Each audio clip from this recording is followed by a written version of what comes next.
নমস্কাৰ ছাত্ৰ ছাত্ৰীসকল ই কক্ষালৈ তোমালোকক স্বাগতম জনাইছো মোৰ নাম অবিস্মৃতা বৰঠাকুৰ আজি আমি আলোচনা কৰিম অষ্টম শ্ৰেণীৰ দশমটি পাঠ পৰীক্ষিতৰ ব্ৰহ্মসাপ নামৰ পাঠটিৰ অনুশীলনীত সন্নিবিষ্ট হৈ থকা প্ৰশ্ন উত্তৰসমূহৰ বিষয়ে ছাত্ৰ ছাত্ৰীসকল ভট্টদেৱৰ দ্বাৰা ৰচিত পৰীক্ষিতৰ ব্ৰহ্মসাপ নামৰ সুন্দৰ পাঠটি আমি ইতিমধ্যে আলোচনা কৰিছোৱে গতিকে আজি এই পাঠটিৰ আধাৰত আমি পাঠটিত সন্নিবিষ্ট হৈ থকা প্ৰশ্ন উত্তৰসমূহ আলোচনা কৰো আহা তোমালোকৰ পাঠত প্ৰথম প্ৰশ্নটো দিছে তলৰ বাক্যকেইটা পঢ়া আৰু উত্তৰ দিয়া একোটা বাক্য দিছে আৰু সেই বাক্যটোৰ ওপৰত নিৰ্ভৰ কৰি একোটাকৈ প্ৰশ্ন দিছে গতিকে চাও আহাচোন প্ৰথম প্ৰশ্নটো দিছে দেখন্ত মুনি চক্ষুমুদি সমাধি কৰি আসন্ত এমন মুনি তৃষ্ণায়ে আকুল হইয়া জল খুজিল মুনিয়ে চকুমুদি কি কৰি আছিল সুধিছে ইয়াত কাৰ কথা কোৱা হৈছে শ্ৰমিক মুনিৰ কথা কৈছে আৰু শ্ৰমিক মুনিয়ে কি কৰি আছিল চকুমুদি ধ্যান কৰি আছিল এটো এটা এক নম্বৰীয়া প্ৰশ্ন হ'ব গতিকে কি সুধিছে যে মুনিয়ে চকুমুদি কি কৰি আছিল মুনিয়ে চকুমুদি ধ্যান কৰি আছিল তাৰ পিছৰ প্ৰশ্নটো চাও আহা মুনিজনৰ নাম কি ইতিমধ্যে মই কৈছোৱে যে পৰীক্ষিতৰ ব্ৰহ্মসাপ নামৰ পাঠটিত শ্ৰমিক মুনিয়ে ধ্যানমগ্ন হৈ থকাৰ কথা কোৱা হৈছে আৰু তেতিয়াই পৰীক্ষিত ৰজাই আহি পেলাই তেওঁ কি বিচাৰিছিলে পানী বিচাৰিছিলে আৰু তেওঁ ধ্যানমগ্ন হৈ থকাৰ বাবে পানী বিচৰা কথাটো তেওঁ উপলব্ধি কৰিব পৰা নাছিলে আৰু সেইবাবে পৰীক্ষিত ৰজা এডাল মৰা সাপ আনি মুনিৰ ডিঙিত আৰি দিছিল আৰু এই কথাত ক্ৰোধিত হৈ মুনিৰ পুত্ৰ শৃংগীয়ে পৰীক্ষিত ৰজাক অভিশাপ দিছিল গতিকে মুনিজনৰ নাম আছিল শ্ৰমিক মুনি মনত থাকিবনে ছাত্ৰ ছাত্ৰীসকল তাৰ পিছৰটো চোৱা সেই একেটা বাক্যৰ লগতে আন এটা প্ৰশ্ন দিছে পিয়াহত আকুল হৈ কোনে মুনিক পানী খুজিছিল আমি ইতিমধ্যে জানিছোৱে যে পিয়াহত আকুল হৈ পৰীক্ষিত ৰজাই মুনিক পানী বিচাৰিছিল পৰীক্ষিত ৰজাই শিকাৰ কৰিবলৈ গৈছিল আৰু পহু খেদি ফুৰোতে তেওঁ ভোকে পিয়াহে ক্লান্ত হৈ পৰিছিল আৰু সেই সময়ত তেওঁ কাক পানী বিচাৰিছিল শ্ৰমিক মুনিক পানী বিচাৰিছিল তাৰ পিছৰ প্ৰশ্নটো চাও আহা খ নম্বৰ প্ৰশ্নটো দিছে পাছে তাত পুত্ৰ সিংগী বাৰ্তা পায়া ক্ৰোধে সৱাল খবৰ আগত বুলন্ত অহু ৰাজাৰ অন্যায় দেখো কি খবৰ পাই মুনি পুত্ৰ শৃংগীৰ খং উঠিছিল কোনটো কথাত শ্ৰমিক মুনি পুত্ৰ শৃংগীৰ খং উঠিছিল সুধিছে আমি ইতিমধ্যে পাইছো যে যেতিয়া পৰীক্ষিত ৰজাই পানী খুজিলত মুনিয়ে পানী দিয়া নাছিল আৰু সেই কথাত তেওঁ অপমানিত বোধ হৈ তেখেতে কি কৰিছিল এডাল মৰা সৰ্প শ্ৰমিক মুনিৰ ডিঙিত আৰি ঘৰলৈ গুচি গৈছিল আৰু এই কথা যেতিয়া মুনিৰ পুত্ৰ শৃংগীয়ে গম পাইছিল তেওঁ তেতিয়া ক্ৰোধিত হৈছিল আৰু এইদৰে কৈছিল গতিকে উত্তৰটি হ'ব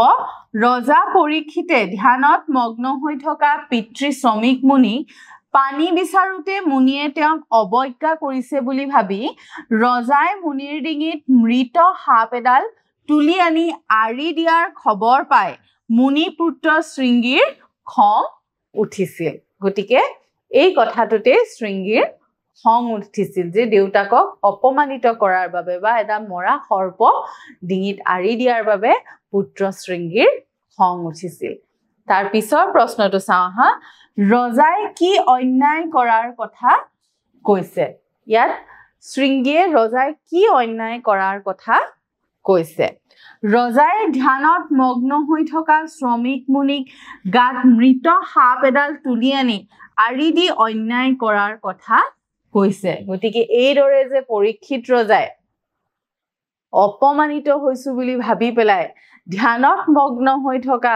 মুনি এজনৰ ডিঙিত এনেদৰে সৰ্প এডাল সাপ এডাল আৰি দিলে সেই কথাটোকে শৃংগীয়ে কি বুলি কৈছে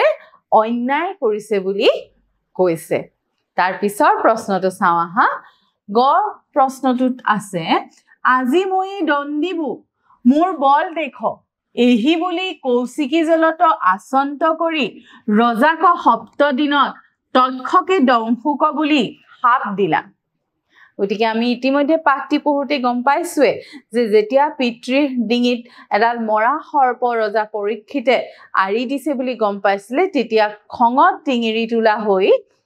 পুত্ৰ শৃংগীয়ে পৰীক্ষিত ৰজাক অভিশাপ দিছিলে আৰু অভিশাপ দি পেলাই কৈছিলে যে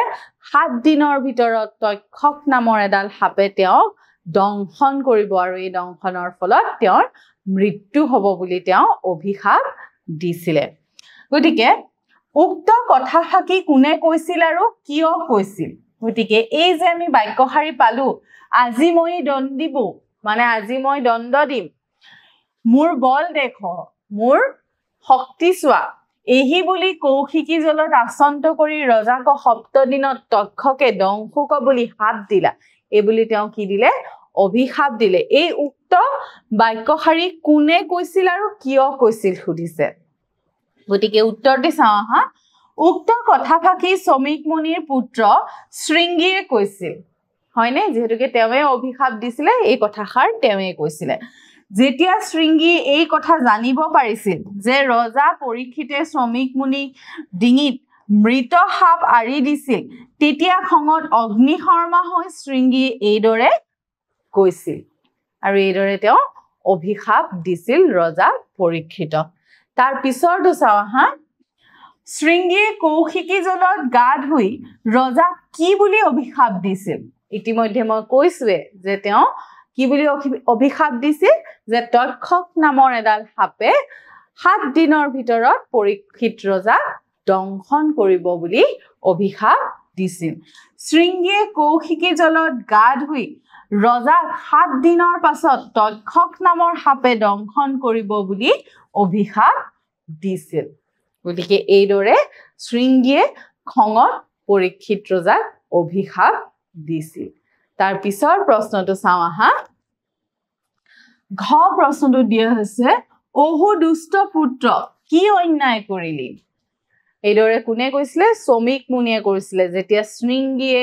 তেখেতৰ পুত্ৰ শৃংগীয়ে ৰজাক অভিশাপ দিয়াৰ কথা তেখেতে জানিব পাৰিছিলে তেতিয়া তেওঁ এইদৰে কৈছিলে হে দুষ্ট পুত্ৰ ইয়া তই কি অন্যায় কৰিলি নিজৰ দেশৰে ৰজাক তই অভিশাপ দিলি শ্ৰমিক মুনিয়ে শৃংগীক দুষ্ট পুত্ৰ বুলি কিয় কৈছিল আৰু কি অন্যায় কৰাৰ কথা কৈছিল গতিকে উত্তৰটো চাওঁ আহা শ্ৰমিক মুনিয়ে পুত্ৰৰ মুখে ৰজা পৰীক্ষিতক অভিশাপ দিয়াৰ কথা জানিব পাৰি শৃংগীক দুষ্ট পুত্ৰ বুলি কৈছিল আৰু ৰজাৰ অবিহনে যে ৰাজ্যৰ অৱস্থা বেয়ালৈ যাব আৰু চুৰ ডকাইতৰ উৎপাত বাঢ়িব সেই কথা পুত্ৰক কৈছিল তদুপৰি কৈছিল যে পৰীক্ষিত আছিল চক্ৰৱৰ্তী ৰজা গতিকে তেওঁ যে ৰজাক অভিশাপ দি ই এক বেয়া কাম কৰিছে সেই কথা পুত্ৰক তেওঁ বুজাইছিল আৰু তেওঁ কৈছিল যে এনে এজন ৰজা যদি দেশত নাথাকে তেতিয়াহলে দেশখনত নানা বিশৃংখলতাৰ সৃষ্টি হ'ব চুৰ ডকাইতৰ উৎপাত বাঢ়িব গতিকে এয়া শৃংগীয়ে অভিশাপ দিয়াৰ জৰিয়তে এক অন্যায় কৰিলে বুলি তেওঁ পুত্ৰক কৈছিল তাৰ পিছৰ প্ৰশ্নটো চাওঁ আহা মহা শ্ৰান্ত হৈ আমাক জল খুজিলন্ত আনক কেনে সাপ দিলি ই পাপৰ আন প্ৰায়শ্চিত্ত নেদেখি কৃষ্ণক প্ৰাৰ্থন্ত গতিকে যেতিয়া শৃংগীয়ে পিতৃক জনালে যে তেওঁ পৰীক্ষিত ৰজা অভিশাপ দিছে সেই কথা জানি শ্ৰমিক মুনি এইদৰে কৈছিল যে মহা শ্ৰান্ত হৈ মহা ক্লান্ত পিয়াহত আতুৰ হৈ মুখ জল খুজিছিলে পানী বিচাৰিছিলে তেওঁক আকৌ কিয় সাপ দিলি এই পাপৰ আন প্ৰায়শ্চিত্ত নেদেখি যিহেতুকে পুত্ৰয়ে তেখেতক ইতিমধ্যে অভিশাপ দিছে আৰু সেই পাপৰ পৰা প্ৰায়শ্চিত্ত পাবৰ বাবে তেখেতে শ্ৰীকৃষ্ণ ভগৱান শ্ৰীকৃষ্ণ কাকুতি মিনতি কৰিবলৈ ললে শৃংগীৰ ৰজাক অভিশাপ দি পাপ কৰাৰ বাবে শ্ৰমিক মুনিয়ে ভগৱান কৃষ্ণৰ ওচৰত কি বুলি প্ৰাৰ্থনা কৰিছিল গতিকে শ্ৰমিক মুনিয়েনো ভগৱানৰ ওচৰত কি প্ৰাৰ্থনা কৰিছিল তাকে সুধিছে শৃংগীয়ে ৰজাক অভিশাপ দি পাপ কৰাৰ বাবে শ্ৰমিক মুনিয়ে ভগৱান কৃষ্ণৰ ওচৰত পুত্ৰৰ পাপৰ প্ৰায়শ্চিত্ত বিচাৰিছিল আৰু প্ৰাৰ্থনা কৰিছিল যাতে ৰজা পৰীক্ষিতক তেওঁৰ পুত্ৰ শৃংগীয়ে দিয়া পাপৰ খণ্ডন নিয়াব পাৰে আৰু ৰাজ্যখনক এক ভয়ংকৰ বিপদৰ পৰা ৰক্ষা কৰিব পাৰে এইদৰে তেওঁ ভগৱানৰ চিন্তা কৰিছিল যে কেনেবাকে সেই অভিশাপৰ পৰা খণ্ডন নিয়াব পাৰি নেকি আৰু এই দেশখনক বা ৰাজ্যক ৰজাৰ অবিহনে যি ভয়ংকৰ পৰিস্থিতিৰ সৃষ্টি হ'ব তাৰ পৰা কেনেবাকৈ বচাব পাৰি নেকি সেই কথা ভাবি পেলাই তেওঁ ভগৱানৰ ওচৰত প্ৰাৰ্থনা কৰিছিল তাৰ পিছৰ প্ৰশ্নটো চাওঁ আহা উত্তৰ দিয়া ক নম্বৰ প্ৰশ্নটো দিছে পৰীক্ষিত ৰজাৰ মৃত্যু হলে ৰাজ্যত কি সমস্যাৰ সৃষ্টি হ'ব পাৰে বুলি শ্ৰমিক মুনিয়ে পুতেকক কৈছিল ইতিমধ্যে আমি জানিছো যে যেতিয়া শৃংগীয়ে পৰীক্ষিত ৰজাক অভিশাপ দিছিল আৰু সেই কথা যেতিয়া শ্ৰমিক মুনিয়ে গম পাইছিল তেতিয়া তেওঁ পুত্ৰক কৈছিল যে তই এয়া কি পাপ কৰিলে ৰজা অবিহনে ৰাজ্যত নানা ধৰণৰ বিশৃংখলতাৰ সৃষ্টি হ'ব কি বিশৃংখলতাৰ সৃষ্টি হ'ব বুলি কৈছিল তাকে আমাক প্ৰশ্নটিত সুধিছে পৰীক্ষিত ৰজাৰ মৃত্যু হলে ৰাজ্যত চুৰ ডকাইতৰ উৎপাত বাঢ়িব ৰাজ্যখন বেয়াৰ ফাললৈ যাব চাৰিওফালে এক অৰাজক পৰিস্থিতিৰ সৃষ্টি হ'ব আৰু ৰাজ্যত অশান্তিৰ সৃষ্টি হ'ব বুলি শ্ৰমিক মুনিয়ে পুত্ৰক কৈছিল যে ৰজা অবিহনে এখন ৰাজ্যত নিশ্চয় বিশৃংখলতাৰ সৃষ্টি হ'ব সেই কথাৰ উমান শ্ৰমিক মুনিয়ে পাইছিল আৰু সেইবাবে তেওঁ পুত্ৰক এইদৰে কৈছিল তাৰ পিছৰ প্ৰশ্নটো চাওঁ আহা শ্ৰমিক মুনিৰ মহত্ব কেনেকৈ প্ৰকাশ পাইছে লিখা গতিকে শ্ৰমিক মুনিক এডাল মৰা সাপ দি পৰীক্ষিত ৰজা ঘৰলৈ গুচি গৈছিল কিন্তু তেওঁ সেই কথাত দুখী হোৱা নাছিল তেওঁ অপমান কৰা হৈছিল যদিও তেওঁ সেই কথাত দুখী হোৱা নাছিল তাৰ পৰিৱৰ্তে তেওঁ কিহৰ কথা চিন্তা কৰিছিল যে শৃংগীয়ে পৰীক্ষিত ৰজাক অভিশাপ দিছে আৰু সেই অভিশাপ দিলে পৰীক্ষিত ৰজাৰ মৃত্যু হ'ব পাৰে আৰু এজন ৰজা নাথাকিলে ৰাজ্যৰ বেয়া অৱস্থাৰ ফালে যাব পাৰে এই কথাহে তেওঁ চিন্তা কৰিছিল তেওঁ আনৰ দুখতহে দুখী হৈছিল নিজৰ দুখৰ কথা চিন্তা কৰা নাছিল আৰু এইদৰে মুনিৰ মহত্ব প্ৰকাশ পাইছে শ্ৰমিক মুনিয়ে তেখেতৰ পুত্ৰ শৃংগীয়ে খঙত ৰজা পৰীক্ষিতক 7 দিনৰ ভিতৰত তক্ষসাপে দংশন কৰিব বুলি অভিশাপ দিছিল এই কথা গম পাই শ্ৰমিক মুনিয়ে যথেষ্ট বেজাৰ পাইছিল আৰু নিজ পুত্ৰৰ কাৰ্যত অনুশোচনা প্ৰকাশ কৰিছিল আৰু লগতে ৰজা পৰীক্ষিত নহলে দেশ তথা দেশবাসী কেনে ধৰণৰ সমস্যাৰ সন্মুখীন হ'ব সেই কথা বুজাই কৈছিল আৰু নিজ পুত্ৰ ৰজা পৰীক্ষিতৰ প্ৰতি দিয়া সেই অভিশাপ খণ্ডন নিয়াবলৈ ঈশ্বৰৰ স্তুতিত ব্ৰতী হৈছিল ইয়াৰ দ্বাৰা শ্ৰমিক মুনিৰ মহত্বৰ কথা প্ৰকাশ পাইছে যে তেওঁ নিজৰ অপমান অথবা অন্যায়ৰ কথা চিন্তা নকৰি দেশ তথা আনৰ বাবেহে চিন্তা কৰিছিল গতিকে তেওঁ যে এজন সৎ ব্যক্তি আছিল এই কথাতে আমি বুজিব পাৰো যে তেওঁ নিজৰ অপমান নিজৰ যি অপমানিত হ'ল যি তেওঁৰ দুখ পালে সেই কথা তেওঁ চিন্তা নকৰি তেওঁ বৃহত্তৰ স্বাৰ্থৰ কাৰণে বা আনৰ স্বাৰ্থৰ কাৰণেহে চিন্তা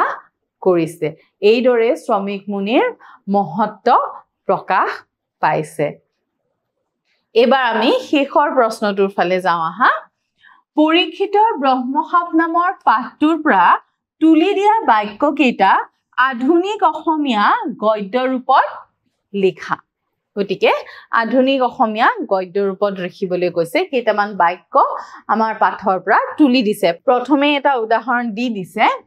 একদিনা পৰীক্ষিত ৰাজা ধনুশৰ ধৰি মৃগয়া কৰিতে বনক গৈলা হেতুৰ আধুনিক ৰূপ এনে ধৰণৰ হ'ব এদিন পৰীক্ষিত ৰজাই ধনুশৰ লৈ পহু শিকাৰ কৰিবলৈ বনলৈ গৈছিল তেনেকে আৰু এটা বাক্য দিছে মৃগক খেদি ক্ষুধাই তৃষ্ণাই শ্ৰান্ত হৈলা এইটো আধুনিক অসমীয়াত এনে ধৰণৰ হ'ব হৰিণক খেদি ভোকে পিয়াহে ক্লান্ত হৈছিল শ্ৰান্ত মানে হৈছে ক্লান্ত তৃষ্ণা মানে পিয়াহ ভোকে ক্ষুধা মানে হৈছে ভোক গতিকে ভোকে পিয়াহে ক্লান্ত হৈছিল তাৰ পিছৰ বাক্যটো চাওঁ আহা পুৰণি বাক্যটোৰ ৰূপটো এনে ধৰণৰ এহি বুলি মৰা সৰ্প ধনুৰাগে আনি মুনিৰ গলত দিয়া গৃহক গইলা এটো আধুনিক অসমীয়াত এনে ধৰণে হ'ব এই বুলি মৰা সাপ এডাল ধনুৰ আগেৰে তুলি আনি মুনিৰ ডিঙিত আৰি থৈ ঘৰলৈ গ'ল তাৰ পিছৰটো চাওঁ হা পাছে শৃংগী ৰাজাক হপিবাৰ কথা কহিলা পিছত শৃংগীয়ে ৰজাক অভিশাপ দিয়াৰ কথা কলে হপিবা মানে অভিশাপ দিয়া শেষৰ কেইটা চাওঁ হা পুৰাণী বাক্যটো হৈছে মহা ধৰ্মপৰ আৰু হৰি ভক্ত মহা শ্ৰান্ত হৈ আমাত জল খুজিলন্ত মহা ধাৰ্মিক আৰু হৰি ভক্ত বৰ ক্লান্ত হৈ মোৰ ওচৰত পানী খুজিছিল আৰু শেষৰ বাক্যটো আছে জাতু সাধু হবে পৰৰ দুখেহে দুখী হৈয়া আপোনাৰ দুখ নুগুনে এই বাক্যশাৰী যদি আমি আধুনিক ৰূপত দেখো এনে ধৰণৰ হ'ব যিমান সাধু আছে সেই সকলে পৰৰ দুখত দুখী হৈ নিজৰ দুখৰ কথা নাভাবে গতিকে এইদৰে আমি পুৰণি অসমীয়া ৰূপসমূহ আধুনিক অসমীয়া ৰূপত লিখিলো আজিলৈ শ্ৰেণী ইমানতে সামৰিছো আন এটা শ্ৰেণীত আমি ইয়াৰ পিছৰ প্ৰশ্নসমূহৰ বিষয়ে আলোচনা কৰিম ধন্যবাদ